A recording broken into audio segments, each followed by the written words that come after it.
you attract what you are. That phrase seems all good and well when it comes to good things, but what about the negative things? Does attracting an abusive situation mean that you are abusive? Does attracting an unfaithful partner mean that you are unfaithful?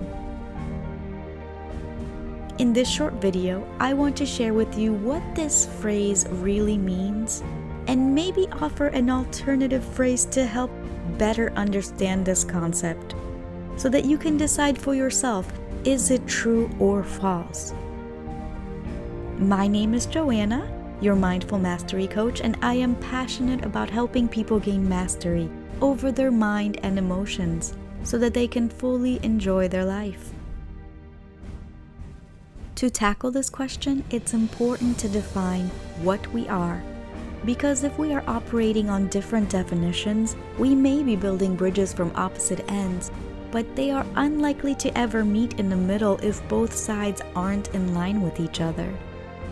The biggest problem when it comes to defining ourselves is that we look at our circumstances to confirm, explain, and validate who we are. So we say things like, I am a mother, I am a brother, I am a friend, I am the person who lives in this house or that apartment, I am a pet owner. We may even describe our reactions to our circumstances. I am busy. I am working hard. I am trying. I am doing my best to get by.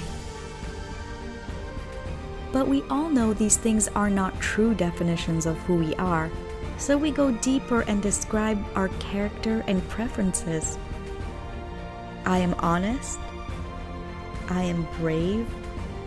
I am spontaneous. I like animals. I like tacos.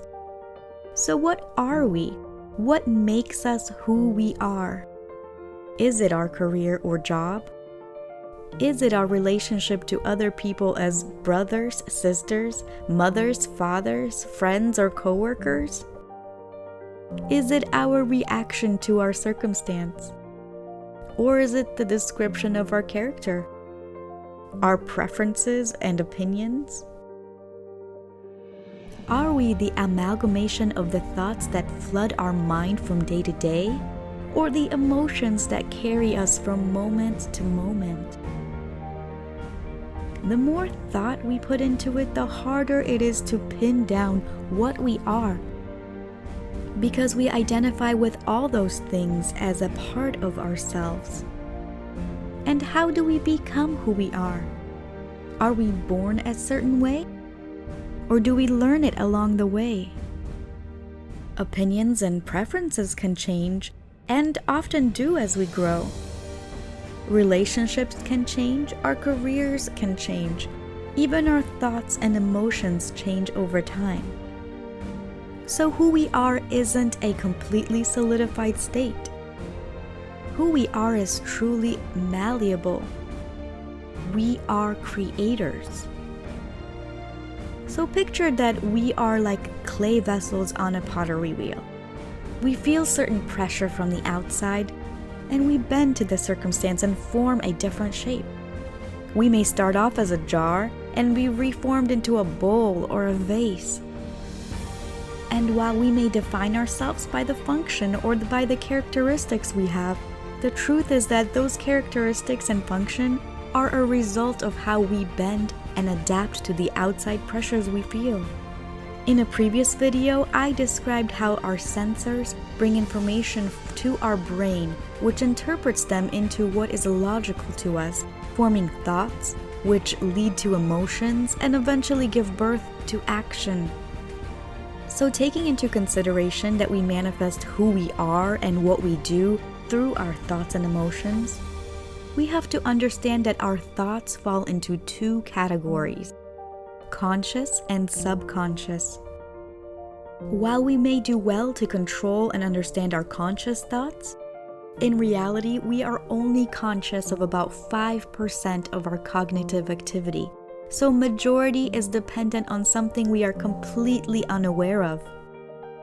What if these subconscious fears and beliefs about the world are contradicting what we want our experience to be? Unless we take time to dive deep to explore what is actually there and heal the things that need healing, we can be sabotaging and limiting ourselves.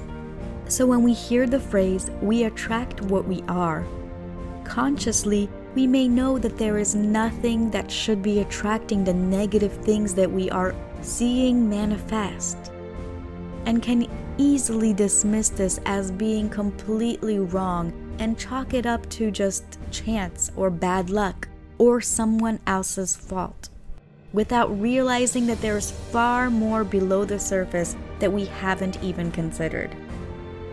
And maybe you're like me when I first heard this phrase, and the phrase "you attract what you are" triggers you and makes you feel like you're being accused of being the wrong that was perpetrated by someone else upon you.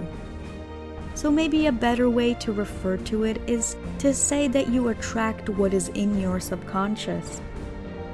Regardless of what phrasing you use, the truth is that we are creators, and we create the circumstances within the framework of beliefs that we hold deep in our subconscious mind.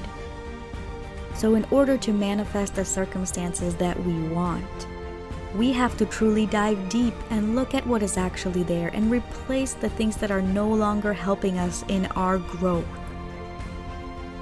So comment down below and let me know what you think of this subject. Do you agree that we attract what we are, or that we attract our subconscious? Or do you disagree and hold a different sort of opinion? Please comment below and let me know what it is. Or you can just leave me an emoji so that I know who's watching this video. If you liked this video, found it helpful, valuable, or entertaining in any way, hit that thumbs up button. And if you're new to this channel, don't forget to hit that subscribe button and the bell notification icon to get notified every time I upload a new video.